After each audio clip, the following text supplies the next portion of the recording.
Selamat siang semuanya, ini dari kelompok 1 menyampaikan drama Sahabat Sejati. Perkenalkan, nama saya Tiffany sebagai teman B yang bersifat ekstrovert. Kenalkan, nama saya Vivian sebagai teman A yang pendiam. Nama saya Gary berperan sebagai guru. Nama saya Ricci dan saya akan berperan sebagai ayah Tiffany. Saya Ethan dan saya akan berperan sebagai CEO kanak-kanakan. Saya Angel dan saya akan berperan sebagai narator.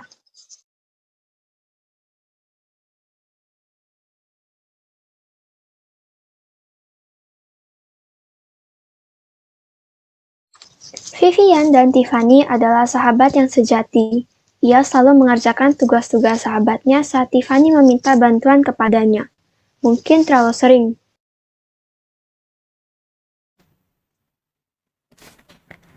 Harvey,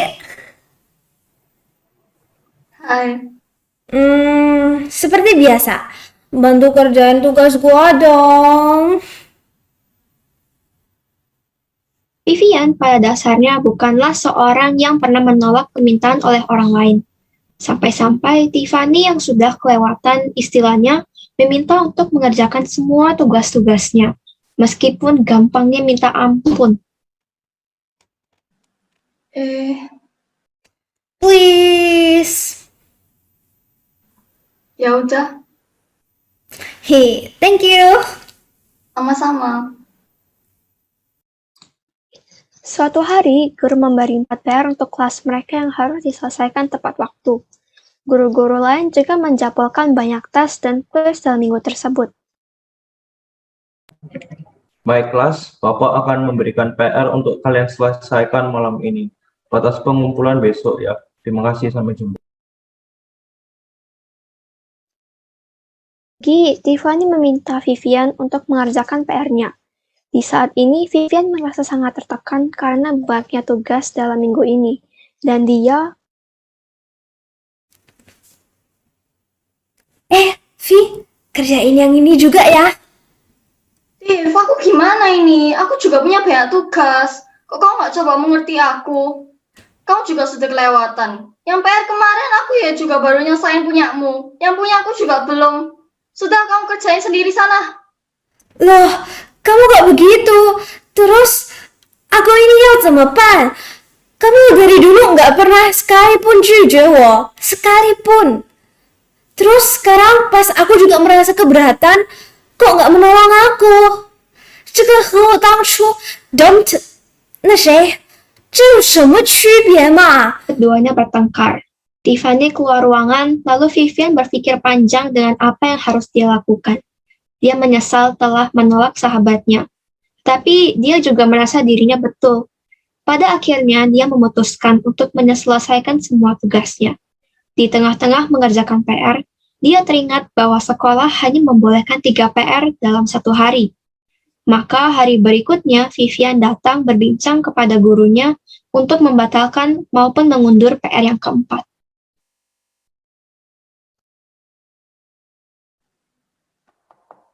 Permisi, Pak. Iya, Pak. Silakan masuk, Vivian. Gary adalah guru baru. Ia merasa bahwa cara mengajarnya sangat susah dimengerti oleh anak-anak karena tidak ada dari mereka yang menjawab pertanyaannya saat dia bertanya. Bahkan beberapa siswa tidak mendengarkannya. Mungkin cara mengajarku jauh lebih jelek daripada guru-guru yang lain yang sudah di sekolah sejak lama, adalah pertanyaan yang sering muncul di pikirannya. Pikiran itu menyebabkannya untuk memberi tugas lebih kepada siswa dengan harapan mereka lebih mengerti pelajaran. Jadi, saat teman A memintanya untuk mengurangi atau mengundur tugas 4, ia juga merasa sangat sedih karena tidak terlalu hafal dengan peraturan sekolah dan sedang stres. Ya, ada apa, Vivian? Baik, Pak. Pak Guru telah memberikan 4 tugas untuk dikerjakan batasan waktu 1 hari, namun sekolah hanya memperbolehkan maksimum 3 PR dalam 1 hari. Saya ingin bertanya, apakah mungkin Bapak bisa mundur jadwal pengumpulan salah satu PR-nya? Protes tentang PR lagi? Pak Guru juga sedang stres dengan nilai kalian yang terus menurun. Sekarang kalian mau bawa kurangi tugasnya? Tidak mungkin lah. Ini justru kewajiban kalian. Guru marah kepada Vivian dan berkata bahwa tugas guru adalah untuk mengajar siswa dan bahwa guru itu tidak peduli terhadap beban tugas terhadap siswa. Mereka wajib mengerjakan tugas yang diberi guru. Vivian yang sudah stres dan ditambah oleh omelan guru pun menahan nangis dan pergi. Tiffany berdiri di belakang dengan diam, dan akhirnya dia tidak tahan.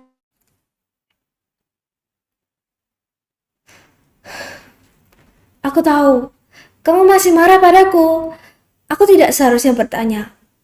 Tetapi, ada apa, Vi? Sayangnya, Vivian tetap diam dan belum ingin berbicara dengannya saat itu. Tiffany pun pergi melihat temannya perlu diberi waktu sendiri. Di ruang guru, kepala sekolah mengunjungi guru dan memberi tahu kepadanya bahwa tidak ada orang yang sempurna. Banyak guru-guru baru yang menyerah menjadi guru karena merasanya dirinya tidak cukup baik untuk menjadi guru dan berpikir bahwa mereka jauh lebih jelek daripada guru-guru yang lain. Bahkan guru yang sudah lama bekerja pun tetap merasa dirinya kurang baik. Maka jangan menyerah dan tetaplah berusaha sebaik mungkin. Dengan itu, guru tersebut menyadari kesalahannya. Ia memanggil Vivian untuk berbicara dengannya. Ia meminta maaf kepadanya karena kesalahannya. Pertama-tama saya ingin meminta maaf atas kesalahan saya tadi.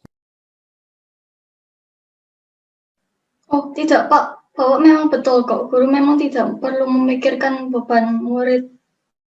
Oh, enggak. Saya yang salah. Sekali lagi, saya ingin meminta maaf atas kesalahanku. Bolehkah saya tanya mengapa kamu ingin mengundurkan deadline tugas keempat? Soalnya meskipun ini peraturan sekolah, tapi kamu bukan orang yang suka komplain meskipun tugasnya banyak. Oh, itu begini ya, Pak. Kemudian, Vivian menceritakan semuanya kepada guru tentang perilaku Tiffany yang meminta bantuan untuk mengerjakan tugasnya. Oh, begitu ya, Vi. Ingatlah dirimu sendiri dan garis batasmu. Menolak adalah sesuatu yang semua orang harus belajar lakukan.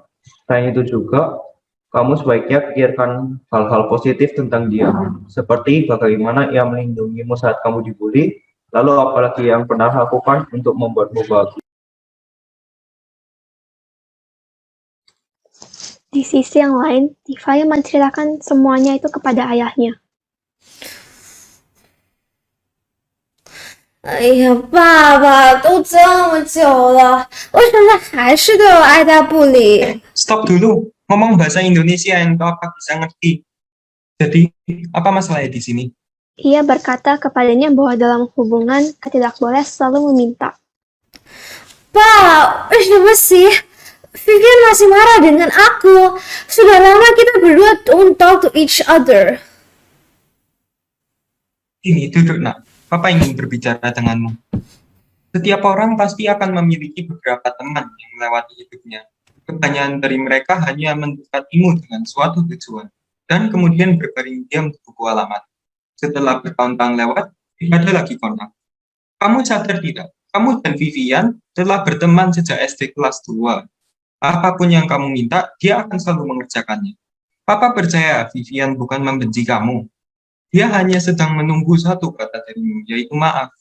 Papa tidak mau kamu menjadi seseorang yang memanfaatkan orang-orang di sekitarnya. Ya udah, emang kali ini aku yang keterlaluan. Aku ngaku salah.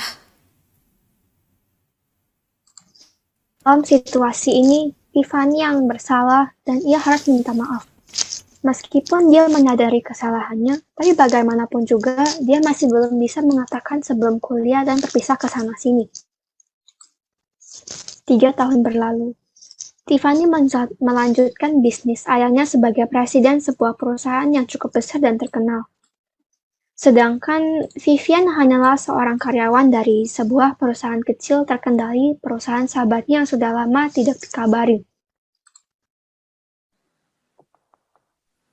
Piu, piu, piu, piu. Bosnya udah mati. Aku yang paling hebat. Piu. CEO yang sedang bermain dengan pistol airnya tidak menjawab Vivian yang ingin masuk ke dalam ruangan. Mendengar CEO yang sedang bermain seperti anak kecil, Vivian tidak tahu harus Menangis atau tertawa. Pak, saya boleh masuk? sih ganggu main aja. Kamu siapa? Vivian, Pak. Oh, Vivian toh. Oh, kamu tadi ya yang ngomong ke aku kalau uangnya terlalu dikit di perusahaan ini. Masa kan aku beli mainan kebanyakan?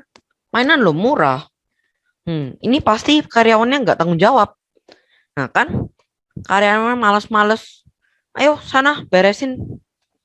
Lagian tugas ini bukan punya aku kok. Maaf, bos. Tapi meskipun kalian bekerja sekeras apapun, kalau kamu tetap menghabiskannya untuk membeli mainan, pasti uangnya tidak cukup. Perusahaan ini sudah mau bangkrut. Hah? Bangkrut? Aku tidak percaya. Beneran bangkrut? Udah ya, aku udah malas sama kamu. Ngomong banyak ke bos, nggak sopan. Udah, kamu keluar. Tak tembak kamu. Maksudku tak pecat. Ini pasti karena kamu ini.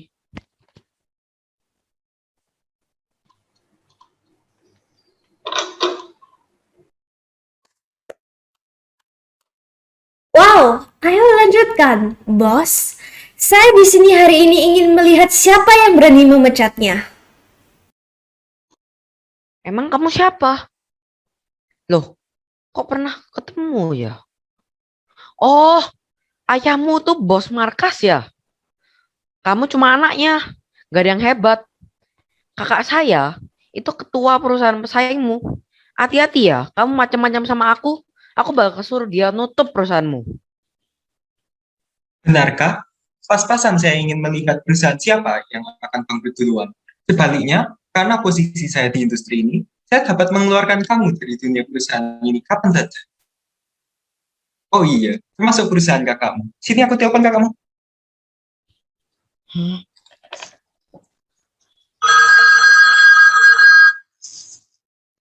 Halo? Hah?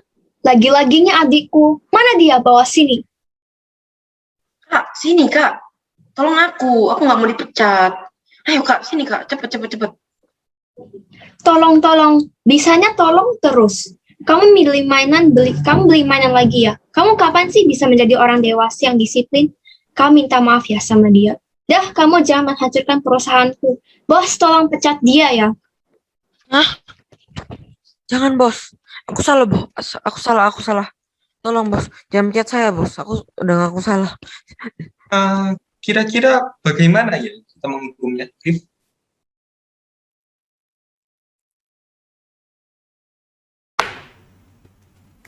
Saya beri dua pilihan. Jadi cleaning service perusahaan ini selama 3 tahun, atau kamu bisa pergi sekarang. Hah? Cleaning service? Aku kan layaknya jadi bos, tapi aku masih mau beli mainan. Oke bos, aku rela bersih-bersih. Ini nasib bersih saya bos.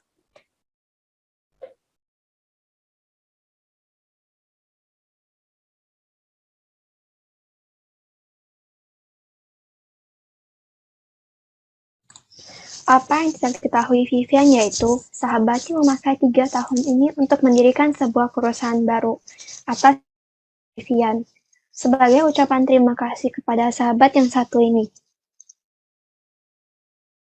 Siap, semoga kami dapat bekerja sama dengan senang hati.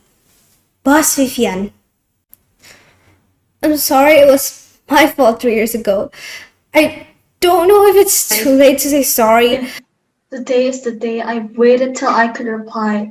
It's okay. Akhirnya happy ending yang semua orang ia telah menyelesaikan tugas besar kecilnya selama 3 tahun. Sedangkan dia memakai 3 tahun untuk berterima kasih kepadanya. Seperti inilah seharusnya persahabatan itu. Kita semua harus belajar menolak dan meminta maaf. Karena tidak ada akan satupun yang bahagia jika tidak ada yang ingin berbicara dulu. Sekian drama dari kelompok 1. Terima kasih.